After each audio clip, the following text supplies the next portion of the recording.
Viewers welcome back in program अगले issue तो पहला अपन दर्शकों को फिर दोबारा दसीए जो साडे प्रोग्राम का समा है वो 1.5 घंटा कर दिता गया है। तुसी इस नू एवरी डे यानी कि मंडे थ्रू फ्राइडे 7:30 तो लैके 9 बजे तक देख सकते हो। और असी यह भी चाहांगे कि तुसी अपने राय ते कमेंट सानू जो साडा यूट्यूब है TV84 दे जो चैनल ते उस ते भी तुसी सानू भेज सकते हो। Thank you so much. So keep watching TV84। जी डॉक्टर साहब अगले इशू बारे तुहाडे विचार जानने चाहांगे। जी डॉक्टर साहब की विचारां ने तुहाडीआं?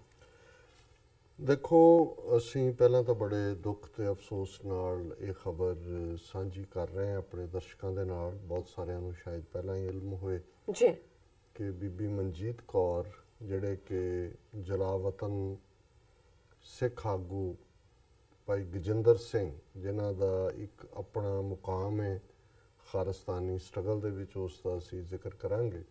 ਸੋ ਬੀਬੀ ਮਨਜੀਤ ਕੌਰ ਪਿਛਲੇ ਕੱਲ੍ਹ ਜਰਮਨੀ ਸ਼ਹਿਰ ਦੇ ਵਿੱਚ ਜਿੱਥੇ ਕਿ ਉਹ ਰਹਿੰਦੇ ਸੀ, ਉਹਨਾਂ ਨੂੰ ਸਿਆਸੀ ਪਨਾਹ ਮਿਲੀ ਹੋਈ ਸੀ, ਉਸ 'ਤੇ ਉਹ ਚੜ੍ਹਾਈ ਕਰ ਗਏ। So sad. ਔਰ ਜਦੋਂ ਅਸੀਂ ਦੁਨੀਆ ਦੇ ਵਿੱਚ ਦੇਖਦੇ ਹਾਂ ਤਿਆਗ ਦੀ ਗੱਲ, ਔਰ ਜ਼ਾਹਰ ਹੈ ਅਸੀਂ ਕਦੇ ਕਦੇ ਇਸ ਦੇ ਉੱਤੇ ਜਿਹੜਾ ਆਪਣਾ ਦਿੰਦੇ ਹਾਂ ਮੌਕਫ ਵੀ ਜੀ ਕਿ ਜਿਹੜੇ ਜੁਝਾਰੂ ਤੁਰ ਪੈਂਦੇ ਨੇ, ਜਿਹੜੇ ਸਟਰਗਲ ਨੂੰ ਪਿਆਰ ਕਰਦੇ ਨੇ, ਇਸ ਰਸਤੇ ਲਈ ਉਹਨਾਂ ਦਾ ਪੈਸ਼ਨ ਹੁੰਦਾ ਹੈ, ਉਹ ਕੁਰਬਾਨੀ ਲਈ ਤਿਆਰ ਹੁੰਦੇ ਨੇ, ਨਿਕਲ ਪੈਂਦੇ ਨੇ, ਪਰ ਉਹਨਾਂ ਦੀਆਂ ਪਤਨੀਆਂ ਸਿੰਘਣੀਆਂ ਸਿੱਖਾਂ ਦੇ ਕੇਸ 'ਚ ਉਹਨਾਂ ਦੇ ਬੱਚੇ ਬੱਚੀਆਂ ਔਰ ਈਵਨ ਐਕਸਟੈਂਡਡ ਫੈਮਲੀਜ਼ ਉਹ ਕਿਵੇਂ ਸਫ਼ਰ ਕਰਦੀਆਂ। ਨਾ ਸਿਰਫ ਜਿਸ ਦੁਸ਼ਮਣ ਨਾਲ ਲੜਨ ਵਾਲੇ ਜਿਹੜੇ ਨੇ ਉਹ ਤਾਂ ਦੁਸ਼ਮਣ ਰਹਿੰਦਾ ਹੀ ਹੈ, ਪਰ ਸਭ ਤੋਂ ਵੱਡੀ ਤਕਲੀਫ ਉਦੋਂ ਹੁੰਦੀ ਹੈ ਕਿ ਜਿਨ੍ਹਾਂ ਦੇ ਕਾਜ਼ ਲਈ, ਜਿਸ ਕੌਮ ਲਈ, ਜਿਸ ਮੁਲਕ ਲਈ, ਜਿਸ ਮੁਲਕ ਨੂੰ ਬਣਾਉਣ ਲਈ ਤੁਸੀਂ ਤੁਰੇ ਹੁੰਦੇ ਹੋ ਜੀ, ਉਸ ਦਾ ਇੱਕ ਵੱਡਾ ਹਿੱਸਾ ਵੀ ਤੁਹਾਡੀ ਤਿਆਗ ਕੁਰਬਾਨੀ ਤੋਂ ਬੇਖਬਰ ਹੁੰਦਾ ਹੈ, ਤੁਹਾਨੂੰ ਸਹਾਰਾ ਦੇਣ ਨੂੰ ਤਿਆਰ ਨਹੀਂ ਹੁੰਦਾ। ਔਰ ਉਹਨਾਂ ਦਾ ਅੱਗੋਂ ਇੱਕ ਤਬਕਾ ਜਿਹੜਾ ਹੈ ਉਹ ਤੁਹਾਡੇ 'ਤੇ ਤੰਜ਼ ਵੀ ਕੱਸਦਾ ਹੈ, ਇਲਜ਼ਾਮ ਤਰਾਸ਼ੀਆਂ ਵੀ ਕਰਦਾ ਹੈ।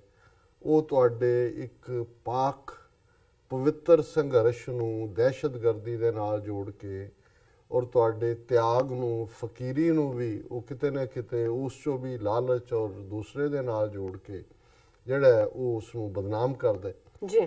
ਹੁਣ ਜਿਹੜਾ ਬੰਦਾ ਇੱਕ ਇਸ਼ਕ ਲੈ ਕੇ ਤੁਰ ਪਿਆ, ਜਨੂਨ ਲੈ ਕੇ ਤੁਰ ਪਿਆ, ਮੁਸ਼ਕਲਾਂ ਦੇ ਵਿੱਚ ਵੀ ਜਨੂਨ ਹੀ ਉਸ ਦੀ ਰਜਾਈ ਵੀ ਹੈ, ਉਸ ਦੀ ਤਲਾਈ ਵੀ ਹੈ, ਉਸ ਦਾ ਸਕੂਨ ਵੀ ਹੈ, ਉਸ ਦੀ ਖੁਰਾਕ ਵੀ ਹੈ। ਬਿਲਕੁਲ। ਪਰ ਉਹੀ ਜਿਹੜੀ ਉਸ ਦੀ ਪਤਨੀ ਹੈ ਜਾਂ ਬੱਚੀ ਹੈ ਜਾਂ ਬੱਚਾ ਹੈ ਜਿਹੜੇ ਆਰਥਿਕ ਤੰਗਦਸਤੀਆਂ ਨਾਲ ਜੂਝ ਰਹੇ ਨੇ, ਜਿਹੜੇ ਉਸ ਨਾਲ ਉਹਨਾਂ ਦਾ ਕੀ ਤਕੀਆ, ਉਹਨਾਂ ਦੇ ਕੋਲ ਕੀ ਸਹਾਰਾ ਹੈ ਜੀ। ਔਰ ਮੈਂ ਸਮਝਦਾ ਹਾਂ ਵੀ ਕਹਾਣੀ ਜੁਝਾਰੂਆਂ ਦੀ ਤਾਂ ਜ਼ਰੂਰ ਗਾਈ ਜਾਂਦੀ ਹੈ, ਜਿਹੜੇ ਤੁਰੇ ਹੁੰਦੇ ਨੇ ਉਹਨਾਂ ਨੂੰ ਸੈਲਿਊਟ ਹੁੰਦਾ ਹੈ। ਉਹ ਜਿਹੜੀਆਂ ਉਹਨਾਂ ਦੀਆਂ ਬੀਵੀਆਂ, ਉਹਨਾਂ ਦੇ ਬੱਚੇ, ਉਹਨਾਂ ਦਾ ਪਰਿਵਾਰ ਉਹ ਅਨਸੰਗ ਹੀ ਰਹਿੰਦੇ ਨੇ, ਉਹਨਾਂ ਦੇ ਗੀਤ ਨਹੀਂ ਗਾਏ ਜਾਂਦੇ। ਉਹ ਉਸ ਤਰ੍ਹਾਂ ਹੀ ਇੱਕ ਫੇਥ ਦੇ ਨਾਲ ਦੁਨੀਆ ਤੋਂ ਤੁਰ ਜਾਂਦੇ ਨੇ। ਔਰ ਭਾਈ ਗਜਿੰਦਰ ਸਿੰਘ ਜਿਨ੍ਹਾਂ ਨੇ 70ਵਿਆਂ ਦੇ ਵਿੱਚ ਦਲ ਖਾਲਸਾ ਜਥੇਬੰਦੀ ਦੀ ਬੁਨਿਆਦ ਬਾਕੀ ਸਾਥੀਆਂ ਦੇ ਨਾਲ ਮਿਲ ਕੇ ਰੱਖੀ ਜੀ, ਇਹ ਉਹ ਪੀਰੀਅਡ ਸੀ ਜਦੋਂ ਬਹੁਤ ਸਾਰਾ ਜਿਹੜੇ ਸਿੱਖ 84 ਦੇ ਹਮਲੇ ਤੋਂ ਬਾਅਦ ਖਾਲਿਸਤਾਨੀ ਬਣੇ ਜਾਂ ਉਹਨਾਂ ਨੂੰ ਸਮਝ ਆਈ ਕਿ ਵੀ ਇਹ ਕੀ ਹੈ, ਇਹ ਉਹਨਾਂ ਤੋਂ ਬਿਲਕੁਲ ਵੱਖਰੇ ਇੱਕ ਵੱਡੇ ਆਈਡੀਆਲੋਗ ਸਨ ਜਿਨ੍ਹਾਂ ਨੇ 70ਵਿਆਂ ਦੇ ਵਿੱਚ ਇੱਕ ਕਿਤਾਬ 5 ਤੀਰ ਹੋਰ, ਇਹ ਉਹ ਪੀਰੀਅਡ ਸੀ ਜਦੋਂ ਅਜੇ ਸੰਤ ਭਿੰਡਰਾਂਵਾਲੇ ਵੀ ਸੀਨ 'ਤੇ ਨਹੀਂ ਸੀ ਆਏ, ਉਹ ਲਿਖੀ ਕਿਉਂਕਿ 10ਵੇਂ ਪਾਤਸ਼ਾਹ ਨੇ ਜਿਵੇਂ 5 ਤੀਰ ਬਾਬਾ ਬੰਦਾ ਸਿੰਘ ਬਹਾਦਰ ਨੂੰ ਬਖਸ਼ੇ ਸੀ ਅਤੇ ਉਸ ਨੇ ਪੰਜਾਬ 'ਚ ਆ ਕੇ ਫਿਰ ਹੇਠਲੇ ਉੱਤੇ ਲੈ ਆਉਂਦੀ ਸੀ। ਇਹ ਗੁਰੂ ਦੇ ਅੱਗੇ ਅਰਜ਼ੋਈ ਸੀ ਕਿ ਹੇ ਸਤਿਗੁਰੂ ਕੋਈ ਐਸਾ ਸੂਰਮਾ ਭੇਜ, ਉਹਨੂੰ 5 ਤੀਰ ਦੇ ਜਿਹੜਾ ਸਿੱਖ ਕੌਮ ਦੀ ਜਿਹੜੀ ਹੈ ਵਿਗੜੀ ਉਸ ਨੂੰ ਸਵਾਰ ਸਕੇ। ਔਰ ਫਿਰ ਇਹੀ ਨਹੀਂ ਕਿ ਉਹਨਾਂ ਨੇ ਕਲਮ ਚੁੱਕੀ। ਜਦੋਂ ਅਸੀਂ ਦੇਖਦੇ ਹਾਂ ਕਿ 20 ਅਗਸਤ 1981 ਨੂੰ ਸੰਤ ਜਰਨੈਲ ਸਿੰਘ ਖਾਲਸਾ ਭਿੰਡਰਾਂਵਾਲੇ ਜਿਹੜੇ ਨੇ ਗੁਰਦੁਆਰਾ ਗੁਰਦਰਸ਼ਨ ਪ੍ਰਕਾਸ਼ ਚੌਂਕ ਮਹਿਤੇ ਦੇ ਵਿੱਚ ਗ੍ਰਿਫਤਾਰੀ ਲਈ ਆਪਣੇ ਆਪ ਨੂੰ ਪੇਸ਼ ਕਰਦੇ ਨੇ 2 ਲੱਖ ਦੇ ਇਕੱਠ ਦੇ ਵਿੱਚ, ਔਰ CRPF ਦੀ ਗੋਲੀ ਨਾਲ ਦਰਜਨ ਤੋਂ ਜ਼ਿਆਦਾ ਸਿੰਘ ਸ਼ਹੀਦ ਹੁੰਦੇ ਨੇ। ਔਰ ਦੁਨੀਆ ਭਰ ਦੇ ਵਿੱਚ ਜਿਹੜਾ ਕਿਉਂਕਿ ਨਰਕਧਾਰੀਆਂ ਦਾ 13 ਅਪ੍ਰੈਲ 78 ਦਾ ਜਿਹੜਾ ਵਰਤਾਰਾ ਸੀ, ਖੂਨੀ ਸਾਕਾ ਜਿਹਨੂੰ ਅਸੀਂ ਕਹਿੰਦੇ ਹਾਂ, ਉਸ ਤੋਂ ਬਾਅਦ ਇਹ ਵੱਡੀ ਘਟਨਾ ਸੀ, ਪਿੰਡਾਂ ਵਾਲਿਆਂ ਨੇ ਕੌਮ ਨੂੰ ਵੰਗਾਰਿਆ ਸੀ ਜੀ। ਔਰ ਉਸ ਵੇਲੇ ਸੰਤਾਂ ਦੀ ਗ੍ਰਿਫਤਾਰੀ ਔਰ ਨਰਕਤਾਰੀਆਂ ਦੀਆਂ ਕਰਤੂਤਾਂ ਇਹਨੂੰ ਹਾਈਲਾਈਟ ਕਰਨ ਦੇ ਵਿੱਚ ਜਿਹੜਾ ਸਭ ਤੋਂ ਵੱਡਾ ਕਾਰਨਾਮਾ ਭਾਈ ਗਜਿੰਦਰ ਸਿੰਘ ਦਲ ਖਾਲਸਾ ਔਰ ਉਹਨਾਂ ਦੇ 4 ਹੋਰ ਸਾਥੀ ਸਿੰਘਾਂ ਨੇ ਕੀਤਾ ਉਹ ਸੀ ਕਿ ਉਹਨਾਂ ਨੇ ਇੰਡੀਅਨ 에ਅਰਲਾਈਨ ਦਾ ਜਹਾਜ਼ ਉਹਨਾਂ ਨੇ ਜਿਹੜਾ ਉਹ ਕਿਰਪਾਨ ਦੀ ਨੋਕ ਦੇ ਉੱਤੇ ਅਗਵਾ ਕੀਤਾ ਔਰ ਉਹਨੂੰ ਪਾਕਿਸਤਾਨ ਲੈ ਗਏ ਲਾਹੌਰ 'ਚ ਜੀ। ਔਰ ਜਿਹੜੀ ਮੰਗ ਉਹਨਾਂ ਨੇ ਪਹਿਲੀ ਰੱਖੀ ਔਰ ਇਹ 20 ਅਗਸਤ ਤੋਂ ਸ਼ਾਇਦ 10 ਦਿਨ ਬਾਅਦ, ਮੈਂ ਐਗਜ਼ੈਕਟ ਸ਼ਾਇਦ ਡੇਟ ਮੈਨੂੰ ਯਾਦ ਨਹੀਂ ਹੈ, ਉਹਨਾਂ ਨੇ ਇਸ ਨੂੰ ਅਗਵਾ ਕੀਤਾ ਸੀ ਜਹਾਜ਼ ਨੂੰ ਔਰ ਪਹਿਲੀ ਮੰਗ ਉਹਨਾਂ ਨੇ ਰੱਖੀ ਕਿ ਵੀ ਇਹ ਸੰਤ ਪਿੰਡਾਂ ਵਾਲਿਆਂ ਨੂੰ ਰਿਹਾ ਕੀਤਾ ਜਾਏ ਔਰ ਇਹ ਜਿਹੜੇ ਸਿੱਖਾਂ ਦੇ ਉੱਤੇ ਜ਼ੁਲਮ ਬੰਦ ਕੀਤੇ ਜਾਣ ਔਰ ਹੋਰ ਵੀ। ਲੇਕਿਨ ਮੂਲ ਤੌਰ ਤੇ ਜਿਹੜੀ ਹੈ ਗੁਰੂ ਗ੍ਰੰਥ ਸਾਹਿਬ ਦੀ ਬੇਅਦਬੀ ਚੰਦੋ ਕਲਾਂ ਜਿਵੇਂ ਹੋਈ ਉਸ ਨੂੰ ਆਧਾਰ ਬਣਾ ਕੇ ਸੋ ਉਹਨਾਂ ਦਾ ਇਹ ਇੱਕ ਵਾਕਿਆ ਜਿਹੜਾ ਸੀ ਉਹਨੇ ਇਸ ਮੂਵਮੈਂਟ ਨੂੰ ਜਾਂ ਸੰਤ ਪਿੰਡਾਂ ਵਾਲਿਆਂ ਦੀ ਸ਼ਖਸੀਅਤ ਨੂੰ ਅੰਤਰਰਾਸ਼ਟਰੀ ਤੌਰ ਦੇ ਉੱਤੇ ਰੈਕਗਨੀਸ਼ਨ ਦਿਵਾਈ। ਸੰਤ ਪਿੰਡਾਂ ਵਾਲੇ ਆਪਣੀਆਂ ਸਪੀਚਸ ਦੇ ਵਿੱਚ ਵੀ ਭਾਈ ਗਜਿੰਦਰ ਸਿੰਘ ਦਲ ਖਾਲਸਾ ਦਾ ਜ਼ਿਕਰ ਬੜੇ ਫਖਰ ਨਾਲ ਕਰਦੇ ਸੀ। ਫਿਰ ਲਾਹੌਰ 'ਚ ਕਿਵੇਂ ਉਹਨਾਂ ਦੇ ਉੱਤੇ ਟ੍ਰਾਇਲ ਚੱਲਿਆ, 14 ਸਾਲ ਉਹਨਾਂ ਨੂੰ ਜਿਹੜੀ ਹੈ ਉਮਰ ਕੈਦ ਹੋਈ, ਉਹ ਵੀ ਉਹਨਾਂ ਨੇ ਦੁਸ਼ਵਾਰੀਆਂ, ਪਰ ਉਹਨਾਂ ਦੀ ਕਲਮ ਚੱਲਦੀ ਰਹੀ ਔਰ ਕਿਵੇਂ ਸਮਾਂ ਪਾ ਕੇ ਹੁਣ ਵੀ ਜਿਹੜੇ ਨੇ ਉਹ ਪਾਕਿਸਤਾਨ ਦੇ ਵਿੱਚ ਹੀ ਰਹਿੰਦੇ ਨੇ ਔਰ ਮੋਸਟ ਵਾਂਟਡ ਦੀ ਲਿਸਟ ਦੇ ਵਿੱਚ ਭਾਰਤ ਸਰਕਾਰ ਨੇ ਉਹਨਾਂ ਨੂੰ ਰੱਖਿਆ ਹੋਇਆ। ਸੋ ਉਹਨਾਂ ਦੀਆਂ ਰਚਨਾਵਾਂ ਗਜਿੰਦਰ ਸਿੰਘ ਨੂੰ ਦੁਨੀਆ ਜਾਣ, ਪਰ ਉਹਨਾਂ ਦੀ ਸਿੰਘਣੀ ਜਿਨ੍ਹਾਂ ਦੇ ਨਾਲ ਉਹਨਾਂ ਦਾ ਕੁਝ ਸਮਾਂ ਪਹਿਲਾਂ ਹੀ, ਸਾਲ ਪਹਿਲਾਂ ਆਨੰਦ ਕਾਰਜ ਹੋਇਆ ਸੀ ਔਰ ਉਹਨਾਂ ਦੀ ਬੱਚੀ ਜਿਹੜੀ ਹੈ, ਉਹਨਾਂ ਦੀ ਸਿੰਘਣੀ ਦਾ ਨਾਮ ਮਨਜੀਤ ਕੌਰ ਸੀ ਔਰ ਉਹਨਾਂ ਦੀ ਬੱਚੀ ਬਿਕਰਮਜੀਤ ਕੌਰ, ਉਹ ਉਸ ਵੇਲੇ 1 ਮਹੀਨੇ ਦੀ ਸੀ ਜਦੋਂ ਕਿ ਭਾਈ ਗਜਿੰਦਰ ਸਿੰਘ ਜਹਾਜ਼ ਲੈ ਕੇ ਉੱਡੇ ਔਰ ਉਹਦੇ ਤੋਂ ਬਾਅਦ ਭਾਈ ਗਜਿੰਦਰ ਸਿੰਘ ਹੋਰਾਂ ਦਾ ਤਾਂ ਆਪਣਾ ਜੇਲ੍ਹ ਟਰਮ 14 ਸਾਲ ਔਰ ਟ੍ਰਾਇਲ ਸ਼ੁਰੂ ਹੀ ਹੋਇਆ। ਬੀਬੀ ਮਨਜੀਤ ਕੌਰ ਜਿਨ੍ਹਾਂ ਦੀ ਗੋਦ ਦੇ ਵਿੱਚ ਭਾਈ ਗਜਿੰਦਰ ਸਿੰਘ ਦੀ 1 ਸਾਲ ਦੀ ਬੱਚੀ ਜਿਹੜੀ ਹੈ ਬਿਕਰਮਜੀਤ ਕੌਰ ਸੀ, ਉਹ ਕਿਸ ਦੁਸ਼ਵਾਰੀਆਂ ਚੋਂ ਲੰਘੀ ਕਿਉਂਕਿ ਉਹ ਚੰਡੀਗੜ੍ਹ 'ਚ ਹੀ ਸਨ, ਉਹਨਾਂ ਨੂੰ ਪਤਾ ਵੀ ਨਹੀਂ ਸੀ ਵੀ ਕੀ ਹੋ ਰਿਹਾ, ਕਿਵੇਂ ਫਿਰ ਪਰਿਵਾਰ ਵਾਲੇ ਸਾਥ ਛੱਡਦੇ ਨੇ, ਕਿਵੇਂ ਸਰਕਾਰੀ ਜ਼ੁਲਮ ਦੀ ਕਹਾਣੀ ਸ਼ੁਰੂ ਹੁੰਦੀ ਹੈ, ਕਿਵੇਂ ਉਹ ਬੀਬੀ ਅਖੀਰ ਬਚ ਬਚਾ ਕੇ ਕੈਨੇਡਾ ਔਰ ਅਮਰੀਕਾ ਪਹੁੰਚਦੀ ਹੈ ਔਰ ਇਹ ਉਹ ਪੀਰੀਅਡ ਸੀ 1993 ਦੇ ਦੌਰ ਦਾ ਜਦੋਂ ਮੈਨੂੰ ਵੀ ਉਹਨਾਂ ਦੇ ਨਾਲ ਮਿਲਣ ਦਾ ਜਿਹੜਾ ਉਹ ਮੌਕਾ ਮਿਲਿਆ ਫਰੀਮੌਂਟ ਦੇ ਵਿੱਚ ਕੈਲੀਫੋਰਨੀਆ, ਜਿੱਥੇ ਉਹ ਕੁਝ ਸਮੇਂ ਦੇ ਲਈ ਆਏ ਔਰ ਉਹਨਾਂ ਦੀ ਉਹ ਬੱਚੀ ਜਿਹੜੀ ਹੈ ਉਹ ਉਦੋਂ ਆਲਮੋਸਟ ਜਿਹੜੀ ਹੈ ਸ਼ਾਇਦ 13-14 ਸਾਲ ਦੀ ਸੀ। ਮੈਂ ਉਹਨਾਂ ਦੇ ਨਾਲ ਕਈ ਵਾਰ ਜਿੱਥੇ ਉਹ ਠਹਿਰੇ ਮਿਲਣ ਨੂੰ ਜਾਂਦਾ ਵੀ ਰਿਹਾ। ਹੁਣ ਇੱਥੇ ਵੀ ਕਿਉਂਕਿ ਜਿਹੜੀਆਂ ਇੰਡੀਅਨ ਏਜੰਸੀਆਂ ਪਿੱਛੇ ਪਈਆਂ ਸੀ, ਕੈਨੇਡਾ ਤੋਂ ਰਾਹੀਂ ਅਮਰੀਕਾ 'ਚ ਪਹੁੰਚੇ, ਇੱਥੇ ਵੀ ਫਾਈਨਲੀ ਉਹਨਾਂ ਦੇ ਵਕੀਲ ਜਗਮੀਤ ਸਿੰਘ ਸੇਖੋਂ FBI ਪਿੱਛੇ ਪਈ, ਉਹਨਾਂ ਨੇ ਫਾਈਨਲ ਵਾਰਨਿੰਗ ਦਿੱਤੀ ਕਿ ਵੀ ਜੇ ਇਹ ਬੀਬੀ ਦੇਸ਼ ਛੱਡ ਜਾਏ ਨਹੀਂ ਤਾਂ ਅਸੀਂ ਅਰੈਸਟ ਕਰਕੇ ਡਿਪੋਰਟ ਕਰਾਂਗੇ ਔਰ ਵਕੀਲ ਨੇ ਫਿਰ ਉਹ ਡੀਲ ਸਟ੍ਰਾਈਕ ਕੀਤੀ। ਬੱਚੀ ਇੱਥੇ ਰਹਿ ਗਈ ਪਰ ਮਾਂ ਨੂੰ ਫਿਰ ਜਾਣਾ ਪਿਆ ਔਰ ਯੂਰਪ ਦੇ ਵਿੱਚ ਚੱਕਰ ਇਧਰੋਂ ਉਧਰ ਘੁੰਮਦੇ ਘੁਮਾਉਂਦੇ ਫਾਈਨਲੀ ਜਰਮਨ ਦੇ ਵਿੱਚ ਉਹ ਜਾ ਕੇ ਉਹਨਾਂ ਨੂੰ ਪਨਾਹ ਮਿਲੀ। ਪਰ ਇਸ ਪੀਰੀਅਡ 'ਚ ਅਮਰੀਕਾ 'ਚ ਰਹਿੰਦਿਆਂ ਵੀ ਉਹਨਾਂ ਨੂੰ ਹਾਰਟ ਦੀ ਬਿਮਾਰੀ, ਫਿਰ ਉਹਨਾਂ ਦੇ ਕੋਲਨ ਦੇ ਵਿੱਚ ਜਿਹੜਾ ਅਲਸਰ ਔਰ ਉਹ ਇੰਨੀਆਂ ਬਿਮਾਰੀਆਂ ਕਿ ਵੀ ਜਿਸ ਹਾਲਤ ਦੇ ਵਿੱਚ ਪਾਕਿਸਤਾਨ ਵੀ ਨਹੀਂ ਸੀ ਜਾ ਸਕਦੇ ਜਦੋਂ ਤੱਕ ਉਹਨਾਂ ਨੂੰ ਕੋਈ ਟਰੈਵਲ ਡਾਕੂਮੈਂਟ ਨਹੀਂ ਮਿਲਿਆ।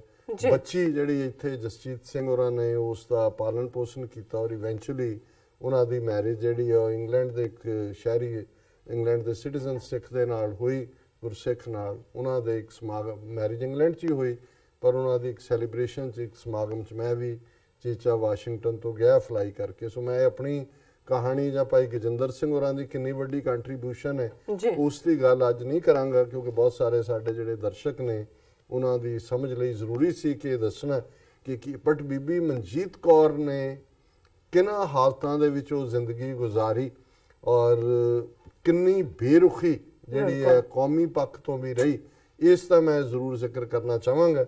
ਔਰ ਭਾਈ ਗਜਿੰਦਰ ਸਿੰਘ ਕਿਉਂਕਿ ਕੁਦਰਤੀ ਕੱਲ ਜਦੋਂ ਅਸੀਂ ਘਰ ਬੈਠੇ ਸੀ, ਡਾਕਟਰ ਪ੍ਰਿਤਪਾਲ ਸਿੰਘ ਉਹਨਾਂ ਦੀ ਸਿੰਘਣੀ ਜਿਹੜੇ ਜਿਨ੍ਹਾਂ ਦਾ ਨਾਮ ਵੀ ਮਨਜੀਤ ਕੌਰ ਹੈ, ਉਹਨਾਂ ਨੇ ਜਰਮਨ 'ਚ ਹੁੰਦਿਆਂ ਵੀ ਉਹਨਾਂ ਦੇ ਨਾਲ ਰਾਬਤਾ ਸੀ ਔਰ ਬੜੀ ਹੱਸ ਖੇਡ ਕੇ ਗੱਲ ਚੱਲ ਰਹੀ ਸੀ ਤੇ ਇੱਕਦਮ ਬੀਬੀ ਮਨਜੀਤ ਕੌਰ ਜਿਹੜੇ ਬੈਠੇ ਸੀ ਨਾਲ ਚੇਅਰ ਤੇ ਉਹ ਗੰਭੀਰ ਹੋ ਗਏ, ਉਹ ਨਾਲ ਫੇਸਬੁੱਕ ਤੇ ਸੀ ਜਾਂ ਕਿਵੇਂ ਸੀ ਤੇ ਉਹਨਾਂ ਨੇ ਕਿਹਾ ਕਿ ਭੈਣ ਜੀ ਮਨਜੀਤ ਕੌਰ ਚੜਾਈ ਕਰ ਗਿਆ ਔਰ ਉਹ ਕਹਿਣ ਲੱਗਿਆ ਕਿ ਮੈਂ ਤਾਂ ਜੇ 3 ਦਿਨ ਪਹਿਲਾਂ ਉਹਨਾਂ ਦੇ ਨਾਲ ਗੱਲ ਹੋਈ ਵੀ ਮੈਂ ਆਉਣਾ ਚਾਹੁੰਦੀ ਹਾਂ ਤੁਹਾਨੂੰ, ਔਰ ਉਹਨਾਂ ਦਾ ਰਾਬਤਾ ਰਿਹਾ। ਮੈਂ ਹੁਣ ਵਕਤ ਦੀ ਸੀਮਾ ਹੈ ਔਰ ਇਸ ਪੀਰੀਅਡ 'ਚ ਕੁਦਰਤੀ ਅਸੀਂ ਭਾਈ ਗਜਿੰਦਰ ਸਿੰਘ ਹੋਰਾਂ ਦੇ ਨਾਲ ਫੋਨ ਮਿਲਾਇਆ, ਡਾਕਟਰ ਸਾਹਿਬ ਨੇ, ਉਹ ਮਿਲ ਪਏ। ਮੈਂ ਵੀ ਅਫਸੋਸ ਦੇ ਸ਼ਬਦ ਕਹੇ, ਪਰ ਮੇਰੇ ਕੋਲ ਵੀ ਕਹਿਣ ਲਈ ਕੁਛ ਨਹੀਂ ਸੀ। ਪਰ ਜਿਵੇਂ ਚੜ੍ਹਦੀ ਕਲਾ ਦੇ ਵਿੱਚ ਉਹਨਾਂ ਨੇ ਅੱਗੋਂ ਜਵਾਬ ਦਿੱਤਾ, ਉਹਨਾਂ ਨੇ, ਮੈਂ ਕਿਹਾ ਜੀ ਮੈਂ ਬਹਾਦਰ ਰੂਹਾਂ ਦੇ ਲਈ ਕੀ ਕਹਿ ਸਕਦਾ, ਮੇਰੇ ਕੋਲ ਕੋਈ ਲਫ਼ਜ਼ ਨਹੀਂ ਨੇ। ਉਹ ਕਹਿੰਦੇ ਨਹੀਂ ਡਾਕਟਰ ਸਾਹਿਬ, ਇਹ ਗੁਰੂ ਦਾ ਭਾਣਾ ਹੈ ਔਰ ਚਲੋ ਜਿਸ ਤਕਲੀਫ ਚੋਂ ਸਨ ਗੁਰੂ ਨੇ ਉਹਨਾਂ ਨੂੰ ਕੱਢਿਆ, ਆਪਣੇ ਕੋਲ ਸੱਦ ਲਿਆ।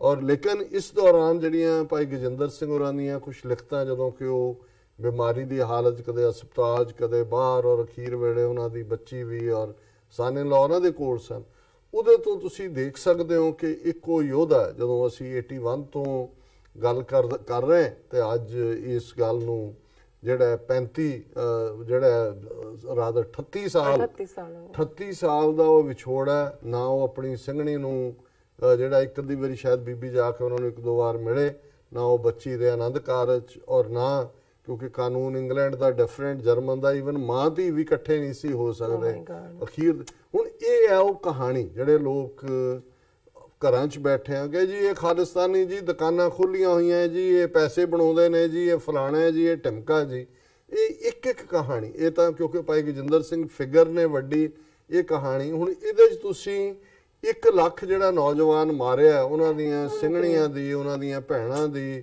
ਉਹਨਾਂ ਦੇ ਮਾਪਿਓ ਬਜ਼ੁਰਗ ਜਿਹੜੇ ਡੀਕਦੇ ਨੇ, ਕਹਾਣੀ ਨੂੰ ਦੇਖੋ ਤੇ ਫਿਰ ਇਹ ਦੇਖੀਏ ਵੀ ਅਸੀਂ ਕਿੱਥੇ ਖੜੇ, ਸਾਡਾ ਵੱਡਾ ਤਬਕਾ ਕਿੱਥੇ ਖੜੇ। ਔਰ ਭਾਈ ਗਜਿੰਦਰ ਸਿੰਘ ਹੋਰਾਂ ਨੇ ਜਦੋਂ ਉਹਨਾਂ ਦੀ ਚੜ੍ਹਾਈ ਉਹਨਾਂ ਨੇ ਕੀਤੀ, ਉਹਨਾਂ ਦੀ ਸਿੰਘਣੀ ਸਾਹਿਬਾਂ ਨੇ, ਤਾਂ ਉਹਨਾਂ ਨੇ ਲਿਖਿਆ, ਮੇਰੀ ਜੀਵਨ ਸਾਥਣ ਮਨਜੀਤ ਕੌਰ ਅਕਾਲ ਚਲਾਣਾ ਕਰ ਗਈ ਹੈ। ਸਭ ਦੋਸਤਾਂ, ਮਿੱਤਰਾਂ, ਸਾਥੀਆਂ ਤੇ ਪਿਆਰ ਕਰਨ ਵਾਲਿਆਂ ਦੀ ਜਾਣਕਾਰੀ ਲਈ ਹੁਣ ਤੋਂ ਕੋਈ 2.5 ਘੰਟੇ ਪਹਿਲਾਂ ਮਿਲੀ ਦੁਖਦਾਈ ਵਿਛੋੜੇ ਦੀ ਖਬਰ ਸਾਂਝੀ ਕਰਦਾ ਹਾਂ ਕਿ ਮੇਰੀ ਜੀਵਨ ਸਾਥਣ ਮਨਜੀਤ ਕੌਰ ਅਕਾਲ ਚਲਾਣਾ ਕਰ ਗਈ ਹੈ। ਵਾਹਿਗੁਰੂ ਮਿਹਰ ਕਰੇ, ਉਸ ਨੂੰ ਆਪਣੇ ਚਰਨਾਂ ਵਿੱਚ ਨਿਵਾਸ ਬਖਸ਼ੇ। ਜੇਲ੍ਹ ਵਿੱਚ ਮੁਲਾਕਾਤ ਲਈ ਆਈ ਨੇ ਇੱਕ ਦਿਨ ਮੈਨੂੰ ਪੁੱਛਿਆ ਕਿ ਤੁਸੀਂ ਮੈਨੂੰ ਤੇ ਬੱਚੀ ਨੂੰ ਕਿਸ ਦੇ ਸਹਾਰੇ ਛੱਡ ਕੇ ਆਏ ਸੀ। ਮੈਂ ਕਿਹਾ ਗੁਰੂ ਅਤੇ ਪੰਥ ਦੇ। ਗੁਰੂ ਦਾ ਲੱਖ ਲੱਖ ਸ਼ੁਕਰ ਹੈ ਕਿ ਉਸ ਨੇ ਅੱਜ ਉਸ ਨੂੰ ਸਦਾ ਲਈ ਸਾਂਭ ਲਿਆ ਹੈ। ਸੋ ਇਹ ਉਹਨਾਂ ਦੀ ਲਿਖਤ ਹੈ। ਔਰ ਉਸ ਤੋਂ ਪਹਿਲਾਂ ਉਹਨਾਂ ਨੇ 2 ਦਿਨ ਪਹਿਲਾਂ ਇੱਕ ਲਿਖਤ ਲਿਖੀ ਸੀ ਜਿਹਦੇ 'ਚ ਉਹਨਾਂ ਨੇ ਕਿਹਾ ਸੀ, ਬਾਅਦ ਵਿੱਚ ਗੱਲਾਂ ਹੁੰਦੀਆਂ ਹਨ ਕਿ ਸਾਨੂੰ ਪਹਿਲਾਂ ਕਿਉਂ ਨਹੀਂ ਦੱਸਿਆ। ਮੇਰੀ ਬੇਟੀ ਬਿਕਰਮਜੀਤ ਕੌਰ, ਉਸ ਦਾ ਪਤੀ ਗੁਰਪ੍ਰੀਤ ਸਿੰਘ, ਆਪਣੇ ਬੱਚਿਆਂ ਤੇ ਇਨ-ਲਾ ਮੰਗਲ ਸਿੰਘ ਤੇ ਭੈਣ ਰਣਜੀਤ ਕੌਰ ਨਾਲ ਆਪਣੀ ਮਾਂ ਨੂੰ ਮਿਲਣ ਯੂਕੇ ਤੋਂ ਜਰਮਨ ਜਾ ਕੇ ਆਏ ਹਨ। ਮੇਰੀ ਜੀਵਨ ਸਾਥਣ ਦੇ ਹਾਲਾਤ ਇੰਨੇ ਬਿਹਤਰ ਨਹੀਂ ਹਨ ਕਿ ਹਸਪਤਾਲ ਤੋਂ ਘਰ ਆ ਸਕੇ, ਅਤੇ ਘਰ ਵਰਗੀ ਕੋਈ ਗੱਲ ਵੀ ਤਾਂ ਨਹੀਂ ਹੈ। ਜਿਸ ਤਰ੍ਹਾਂ ਦੇ ਹਾਲਾਤ ਉਸ ਨੇ ਐਸੇ ਹਾਲਾਤ ਵਿੱਚ ਦਵਾਈਆਂ ਨਾਲੋਂ ਜ਼ਿਆਦਾ ਅਰਦਾਸਾਂ ਦੀ ਅਤੇ ਆਪਣਿਆਂ ਦੇ ਸਹਿਯੋਗ ਤੇ ਸਾਥ ਦੀ ਲੋੜ ਹੁੰਦੀ ਹੈ, ਜੋ ਉਸ ਨੂੰ ਮੁਯੱਸਰ ਨਹੀਂ ਹੈ। ਕੁਝ ਮੁਲਕਾਂ ਦੇ ਕਾਨੂੰਨ ਕਰਕੇ, ਕੁਝ ਜਰਮਨ ਅਤੇ ਯੂਕੇ ਦੇ ਮੈਡੀਕਲ ਸਿਸਟਮ ਵਿੱਚ ਫਰਕ ਕਰਕੇ ਮੇਰੀ ਜੀਵਨ ਸਾਥਣ ਤੇ ਬੇਟੀ ਇਕੱਠੀਆਂ ਨਹੀਂ ਰਹਿ ਸਕਦੀਆਂ। ਮੇਰੇ ਨਾਲ ਰਹਿ ਸਕਣਾ ਤਾਂ ਵੱਖਰੀ ਹੀ ਗੱਲ ਹੈ। ਹਾਂ, ਉਹ ਕਦੇ-ਕਦੇ ਮਰਨਾ ਮੇਰੇ ਕੋਲ ਆ ਕੇ ਜ਼ਰੂਰ ਚਾਹੁੰਦੀ ਹੈ। ਜੋ ਗੱਲ ਉਸ ਦੇ ਮਰਨ ਦੇ ਇੰਤਜ਼ਾਰ ਦੀ ਹੀ ਰਹਿ ਗਈ ਤਾਂ ਜ਼ਰੂਰ ਸੋਚਾਂਗੇ। ਇਹ 2-3 ਦਿਨ ਪਹਿਲਾਂ ਉਹਨਾਂ ਨੇ ਲਿਖਿਆ। ਜਰਮਨ ਵਿੱਚ ਇੱਕ ਬੱਚੀ ਜਸਪਾਲ ਕੌਰ ਹੈ ਜਿਸ ਦੇ ਨਾਲ ਉਹ ਰਹਿੰਦੇ ਹਨ। ਉਸ ਦੀਆਂ ਵੀ ਆਪਣੀਆਂ ਮਜਬੂਰੀਆਂ ਹਨ। ਇਸ ਵਿਸ਼ੇ ਤੇ ਹੋਰ ਜ਼ਿਆਦਾ ਕੀ ਕਹਾਂ। ਮੇਰੀ ਜੀਵਨ ਸਾਥਣ ਨੇ ਮੇਰੇ ਘਰ ਛੱਡ ਕੇ ਆਉਣ ਤੋਂ ਬਾਅਦ ਸਾਰੀ ਜ਼ਿੰਦਗੀ ਹੀ ਬਹੁਤ ਮੁਸੀਬਤਾਂ ਝੱਲੀਆਂ ਹਨ ਤੇ ਅਖੀਰ ਵਾਹਿਗੁਰੂ ਦੀ ਕਿਰਪਾ ਤੇ ਆਪਣੇ ਹੌਸਲੇ ਕਰਕੇ ਹਰ ਵਾਰ ਇਹਨਾਂ ਮੁਸੀਬਤਾਂ ਉੱਤੇ ਭਾਰੂ ਹੋ ਕੇ ਉੱਭਰਦੀ ਰਹੀ ਹੈ। ਉਹ ਫਰੈਂਕਫਰਟ ਦੇ ਨੇੜੇ ਰਹਿੰਦੀ ਹੈ ਜਿੱਥੇ ਕਾਫੀ ਸਿੱਖ ਪਰਿਵਾਰ ਵੀ ਨੇ। ਉਹਨਾਂ ਵਿੱਚੋਂ ਕੁਝ ਆਪਣੇ ਸਮੇਂ ਦੀ ਵਿੱਤ ਅਨੁਸਾਰ ਉਸ ਦਾ ਖਿਆਲ ਵੀ ਰੱਖਦੇ ਨੇ, ਪਰ ਇਸ ਇਕਲਾਪੇ ਅਤੇ ਬਿਮਾਰੀਆਂ ਦੀ ਮਜਬੂਰੀ ਕਰਕੇ ਇੰਨਾ ਕਾਫੀ ਨਹੀਂ ਹੈ। ਮੈਂ ਕਿਸੇ ਨਾਲ ਕੋਈ ਗਿਲਾ ਉਲਾਂਭਾ ਤਾਂ ਨਹੀਂ ਕਰ ਰਿਹਾ, ਪਰ ਸਭ ਦੋਸਤਾਂ ਮਿੱਤਰਾਂ ਨਾਲ ਆਪਣਾ ਦਰਦ ਸਾਂਝਾ ਜ਼ਰੂਰ ਕਰ ਰਹੇ ਹਾਂ ਤੇ ਇਸ ਲਈ ਸਾਂਝਾ ਕਰ ਰਹੇ ਹਾਂ ਕਿ ਬਾਅਦ ਵਿੱਚ ਗੱਲਾਂ ਹੁੰਦੀਆਂ ਹਨ ਕਿ ਸਾਨੂੰ ਪਹਿਲਾਂ ਕਿਉਂ ਨਹੀਂ ਦੱਸਿਆ।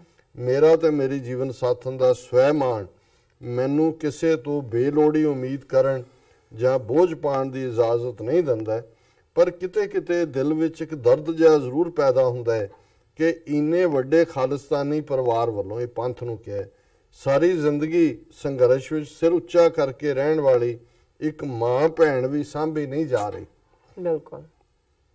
ਇਸੇ ਦੁਨੀਆ ਵਿੱਚ ਮੇਰੇ ਖੂਨ ਦੇ ਰਿਸ਼ਤੇ ਵਾਲੇ ਦੂਰ ਕਿਤੇ 4 ਭੈਣ ਭਰਾ ਵੀ ਹਨ, ਪਰ ਸਭ ਆਪਣੀ ਆਪਣੀ ਦੁਨੀਆ ਵਿੱਚ ਗਵਾਚ ਗਏ ਹੋਏ ਹਨ ਅਤੇ ਕੋਈ ਮੇਰਾ ਕਿਸੇ ਕੰਮ ਆ ਸਕਣ ਵਾਲਾ ਨਹੀਂ।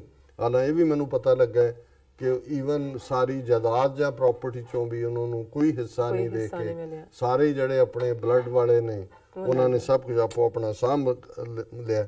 ਮਾਫ ਕਰਨਾ ਦੋਸਤੋ, ਇੱਕ ਜ਼ਾਤੀ ਪਰਿਵਾਰਕ ਮਸਲੇ ਤੇ ਇੰਨੀ ਖੁੱਲ੍ਹ ਕੇ ਗੱਲ ਕਰਨ ਲਈ, ਪਰ ਨਾਲ ਹੀ ਇਹ ਵੀ ਸੋਚਿਓ ਕਿ ਗਜਿੰਦਰ ਸਿੰਘ ਨੇ ਇਹ ਲਫ਼ਜ਼ ਦਰਦ ਦੀ ਕਿਸ ਕੈਫੀਅਤ ਵਿੱਚ ਲਿਖੇ ਹੋਣਗੇ। ਇਹ ਉਹਨਾਂ ਨੇ 7 ਤਰੀਕ ਨੂੰ ਇਸ ਮਹੀਨੇ ਲਿਖਿਆ, ਔਰ ਮੈਂ ਇਸ ਤੋਂ ਪਹਿਲਾਂ ਕਿ ਮੈਂ ਇਸ ਸੈਗਮੈਂਟ 'ਚ ਜਿਹੜਾ ਮੇਰੇ ਕੋਲ ਲਫ਼ਜ਼ ਨਹੀਂ ਨੇ, ਨਾ ਹੀ ਕੁਝ ਕਹਿਣ ਨੂੰ, ਨਾ ਹੀ ਕੋਈ ਡਿਫੈਂਡ ਕਰਨ ਨੂੰ ਜੀ, ਪਰ ਇਹ ਜਦੋਂ ਉਹਨਾਂ ਨੇ ਜਿਹੜੀ ਹੈ ਇੱਕ ਨਜ਼ਮ ਵੀ ਜਿਹੜੀ ਹੈ ਉਹ ਇਸ ਦੇ ਉੱਤੇ ਉਹਨਾਂ ਨੇ ਲਿਖੀ, ਜਿਸ 'ਚ ਉਹਨਾਂ ਨੇ ਆਪਣੀ ਵਾਈਫ ਨੂੰ ਸੰਬੋਧਨ ਕਰਕੇ ਇਹ ਕਿਹਾ। ਉਸ ਤੋਂ ਉਹਨਾਂ ਨੇ ਪਹਿਲਾਂ ਉਹਨਾਂ ਨੇ ਇੱਕ ਲਿਖਤ ਹੋਰ ਇਸ ਤੇ ਲਿਖੀ ਹੈ ਛੋਟੀ ਜਿਹੀ, ਇਹ 10 ਜਨਵਰੀ ਨੂੰ ਲਿਖੀ ਹੈ ਉਹਨਾਂ ਨੇ। ਮੇਰੀ ਸੱਜਣੀ ਕੀ ਕਿਸਮਤ ਲਿਖਵਾ ਕੇ ਲਿਆਈ ਹੈ, ਬਿਮਾਰ ਹੋਣਾ ਤੇ ਫਿਰ ਠੀਕ ਹੋ ਜਾਣਾ ਮੇਰੀ ਸਿੰਘਣੀ ਨੇ ਕੋਈ ਨਵੀਂ ਗੱਲ ਨਹੀਂ ਹੈ। ਜਦੋਂ ਕੋਟ ਲਖਪਤ ਵਿੱਚ ਜੇਲ੍ਹ ਵਿੱਚ ਸਾਂ ਤਾਂ ਉਹ ਵੀਜ਼ਾ ਲੈ ਕੇ ਮਿਲਣ ਆਈ ਸੀ, ਉਦੋਂ ਪਹਿਲੀ ਵਾਰੀ ਬਹੁਤ ਬਿਮਾਰ ਹੋਈ। ਡਾਕਟਰਾਂ ਵੱਲੋਂ ਹਾਰਟ ਪ੍ਰੋਬਲਮ ਦੱਸ ਕੇ ਆਪਰੇਸ਼ਨ ਕਰਵਾਉਣ ਲਈ ਕਿਹਾ ਗਿਆ ਸੀ। ਬਿਮਾਰੀਆਂ ਕਰਕੇ ਹੀ ਉਸ ਨੂੰ ਕੁਝ ਹਮਸਫਰ ਦੋਸਤਾਂ ਨੇ ਬਾਹਰ ਭਿਜਵਾ ਦਿੱਤਾ ਸੀ। ਬਾਹਰ ਭਿਜਵਾਉਣ ਵਿੱਚ ਭਾਈ ਦਲਜੀਤ ਸਿੰਘ ਬਿੱਟੂ ਦਾ ਵੱਡਾ ਰੋਲ ਸੀ, ਜਿਨ੍ਹਾਂ ਨਾਲ ਮੁਲਾਕਾਤਾਂ ਘੱਟ ਪਰ ਪਿਆਰ ਕਾਫੀ ਰਿਹਾ ਹੈ। ਬਾਹਰ ਗਈ, ਇਲਾਜ ਹੋਇਆ, ਪਰ ਬਿਮਾਰੀਆਂ ਨੇ ਖਹਿੜਾ ਨਹੀਂ ਛੱਡਿਆ। ਨਵੀਂ ਤੋਂ ਨਵੀਂ ਬਿਮਾਰੀ ਭੱਜ ਆਉਂਦੀ ਰਹੀ।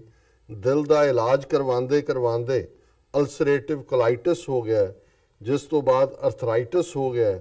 ਦਵਾਈਆਂ ਖਾਂਦੇ ਸ਼ੂਗਰ ਤੇ ਬਲੱਡ ਪ੍ਰੈਸ਼ਰ ਵੀ, ਤੇ ਇਹ ਸਭ ਬਿਮਾਰੀਆਂ ਹੁਣ ਆਖਰੀ ਸਟੇਜ ਤੇ ਪਹੁੰਚ ਗਈਆਂ ਹਨ। 2 ਦਿਨ ਪਹਿਲਾਂ ਮੈਂ ਜੋ ਪੋਸਟ ਲਿਖੀ ਸੀ ਉਹ ਬਿਮਾਰੀਆਂ ਤੋਂ ਘਬਰਾ ਕੇ ਨਹੀਂ ਸੀ ਲਿਖੀ, ਆਪਣਿਆਂ ਦੀ ਬੇਹਿੱਸੇ ਨੂੰ ਮਹਿਸੂਸ ਕਰਕੇ ਲਿਖੀ ਸੀ। ਇਸ ਤਰ੍ਹਾਂ ਲੱਗਦਾ ਸੀ ਜਿਵੇਂ ਮੇਰੇ ਆਪਣਿਆਂ ਵੱਲੋਂ ਮੇਰੀ ਜੀਵਨ ਸਾਥਣ ਨੂੰ ਮਰਨ ਲਈ ਇਕੱਲਾ ਛੱਡ ਦਿੱਤਾ ਗਿਆ ਹੈ। ਕਿਸੇ ਕੋਲ ਕੋਈ ਵਕਤ ਨਹੀਂ ਹੈ ਉਸ ਦਾ ਖਿਆਲ ਰੱਖਣ ਦਾ, ਉਸ ਦੀ ਸੇਵਾ ਸੰਭਾਲ ਦਾ। ਮੇਰੇ ਲਈ ਤਾਂ ਇਹ ਫੈਸਲਾ ਕਰਨਾ ਹੀ ਮੁਸ਼ਕਲ ਹੋ ਗਿਆ ਸੀ ਕਿ ਕੌਣ ਆਪਣਾ ਤੇ ਕੌਣ ਪਰਾਇਆ ਹੈ। ਇੰਜ ਲੱਗਾ ਕਿ ਮੇਰੇ ਦੁੱਖ ਵਿੱਚ ਸ਼ਾਮਲ ਹੋਣਾ ਤਾਂ ਕੀ, ਮਹਿਸੂਸ ਕਰਨ ਵਾਲਾ ਵੀ ਕੋਈ ਨਹੀਂ ਹੈ। ਮੇਰੇ ਸਭ ਆਪਣੇ ਆਪੋ ਆਪਣੀ ਜ਼ਿੰਦਗੀ ਵਿੱਚ ਮਸ਼ਰੂਫ ਹਨ। ਮੇਰੀ ਇਸ ਪੋਸਟ ਨੂੰ ਬਾਅਦ ਵਿੱਚ ਕੁਝ ਪਿਆਰ ਕਰਨ ਵਾਲੀਆਂ ਰੂਹਾਂ ਵੱਲੋਂ ਬਹੁਤ ਚੰਗਾ ਰਿਸਪਾਂਸ ਮਿਲਿਆ। ਉਮੀਦ ਹੈ ਕਿ ਮਨਜੀਤ ਕੌਰ ਨੂੰ ਉਹ ਹੋਰ ਰੋਲ ਨਹੀਂ ਦੇਣਗੇ। ਬਹੁਤ ਸਾਰੇ ਨਵੇਂ ਦੋਸਤ ਇਸ ਪੋਸਟ ਤੋਂ ਬਾਅਦ ਮੇਰੇ ਤੇ ਮੇਰੀ ਜੀਵਨ ਸਾਥਣ ਦੀ ਕਹਾਣੀ ਨੂੰ ਜਾਣਨ ਦੀ ਇੱਛਾ ਦਾ ਇਜ਼ਹਾਰ ਵੀ ਕਰ ਰਹੇ ਹਨ। ਦੇਖਾਂਗਾ, ਜੇ ਵਾਹਿਗੁਰੂ ਨੇ ਕਿਰਪਾ ਕੀਤੀ ਤਾਂ ਲਿਖਾਂਗਾ। ਸਾਡੇ ਵਰਗੇ ਲੋਕਾਂ ਦੇ ਪਰਿਵਾਰ ਰੁਲਦੇ ਹੀ ਹੁੰਦੇ ਹਨ। ਇਹ ਵੀ ਮੈਂ ਸਮਝ ਕੇ ਚੱਲਿਆ ਹੋਇਆ ਹਾਂ ਕਿ ਇਸ ਰਸਤੇ ਤੁਰਨ ਤੋਂ ਪਹਿਲਾਂ ਕਿਸੇ ਤੇ ਗਿਲਾ ਕਰਨ ਤੇ ਦਿਲ ਨਹੀਂ ਕਰਦਾ, ਪਰ ਫਿਰ ਵੀ ਅੰਦਰ ਕਿਤੇ ਉੱਠੇ ਦਰਦ ਨੂੰ ਰੋਕਣਾ ਵੀ ਕਦੇ-ਕਦੇ ਵੱਸ ਵਿੱਚ ਨਹੀਂ ਰਹਿੰਦਾ, ਤੇ ਦਰਦ ਵਿੱਚ ਬੇਬਸ ਹੋ ਕੇ ਅੱਜ ਕੱਲ੍ਹ ਲਿਖ ਰਿਹਾ ਹਾਂ।